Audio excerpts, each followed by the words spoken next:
Welcome back to another week of what we're calling Lent through the lens.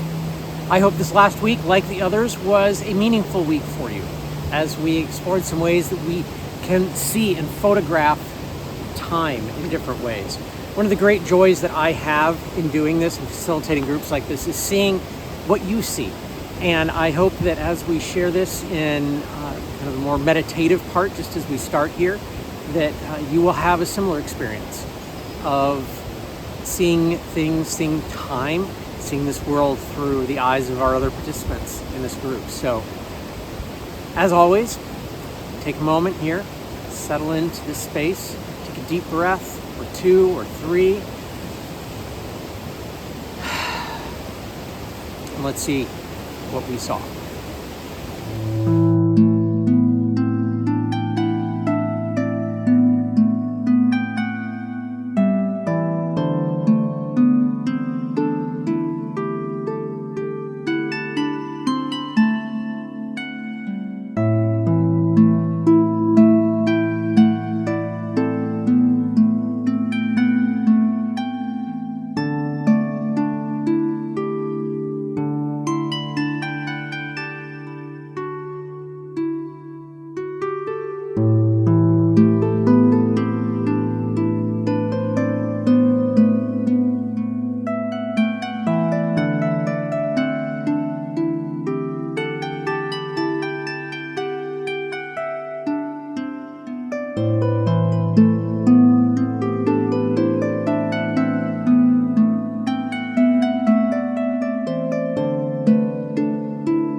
So last week we were working with the shutter in a camera like this and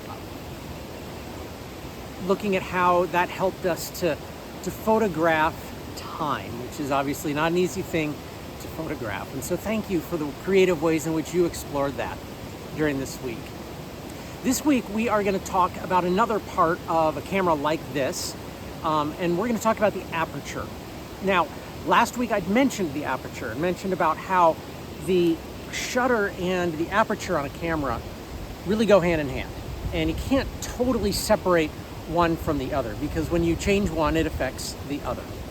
It's all interrelated, just like everything in our life. We can't just separate our lives into each individual little piece. They're all interrelated. And it's the same thing with a camera. So last week we talked about how the shutter was the part of the camera that controls the amount of time that an image is exposed onto the sensor or onto the film. The shutter on a camera is actually within the camera, so it's within this part of the body of the camera. The aperture, on the other hand, is on the lens that you attach to a camera like this. Now, if you're using just a small handheld camera or you're using a phone camera, it's going to be a different thing because of the ways that those are built. But we're going to talk about it using something like this today. So on each individual lens that you attach to a camera, a DSLR like this, the aperture is within the lens. It's not within the camera. And so like on a lens like this, I'm just trying to find the marking on it, it would have a notation like f4.5 to f 20.2 or something like that to reflect different aperture settings within the camera.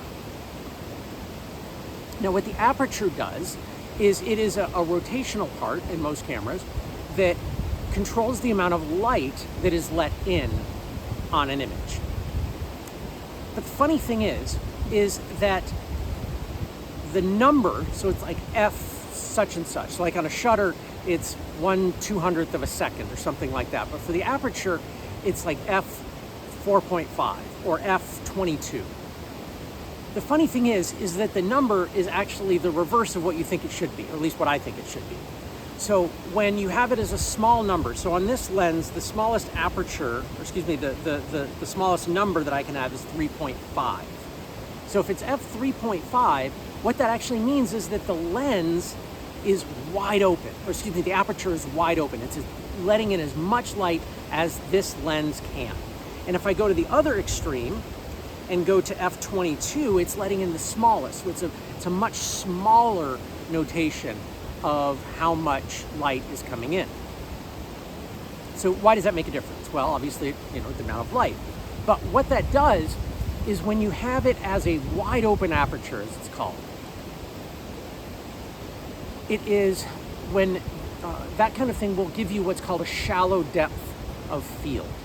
So when you have a photograph like that, you'll have the focus of your image in focus, but then everything else kind of behind it and in front of it will be out of focus. And that's useful for trying to really emphasize something of what you really want to have as the centerpiece of that photograph. It's great for like portrait photography or flower photography or things like that.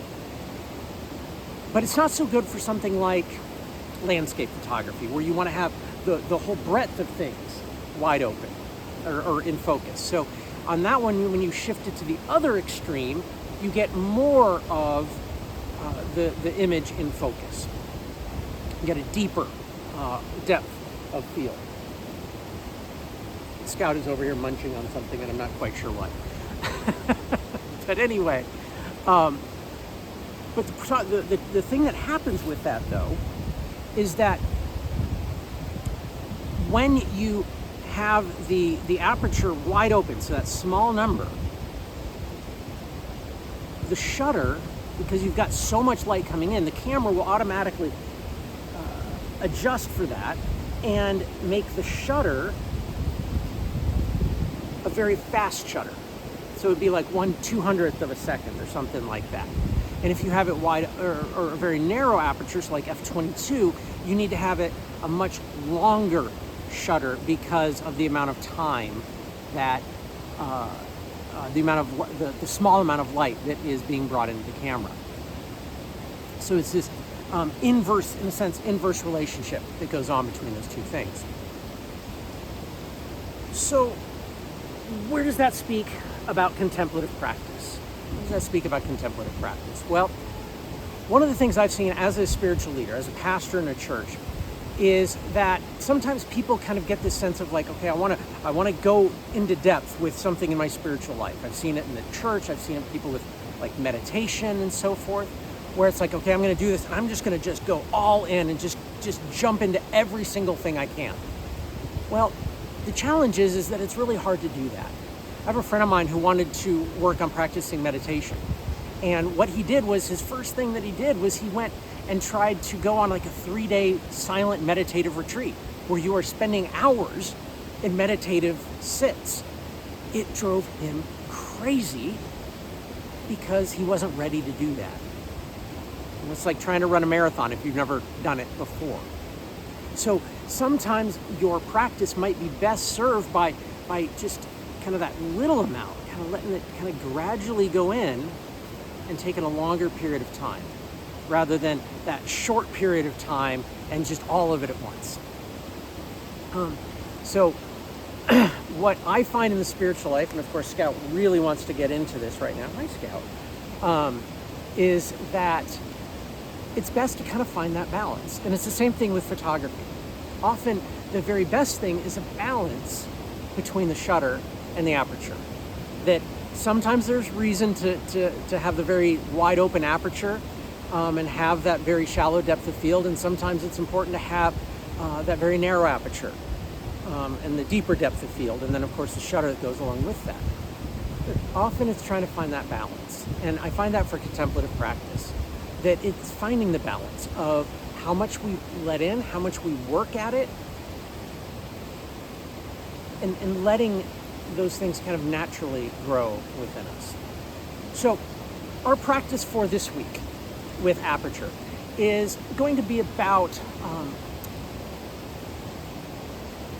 big things, in a sense, because aperture is really a key thing for when you're doing landscape photography.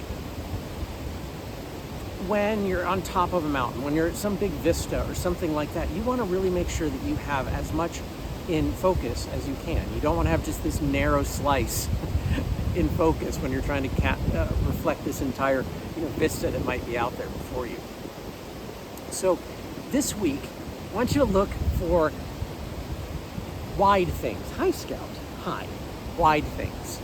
And so maybe it's just going out and photographing the sky one morning, or a sunset, or a sunrise, or just what your street looks like as you stand out and look down your street, or going somewhere intentionally where you've got a big overlook. Where we are here in Cincinnati, we've got lots of places along the Ohio River that you can get this big vista over a downtown or down the river or something like that. So this week it's wide things, big things. Next week we're going to kind of get a little bit closer on some stuff, but this week it's wide things. So that's kind of this sense of, as we talk about the aperture, of what it's used for within photography. So take some time, find those big things this week, and see what you see.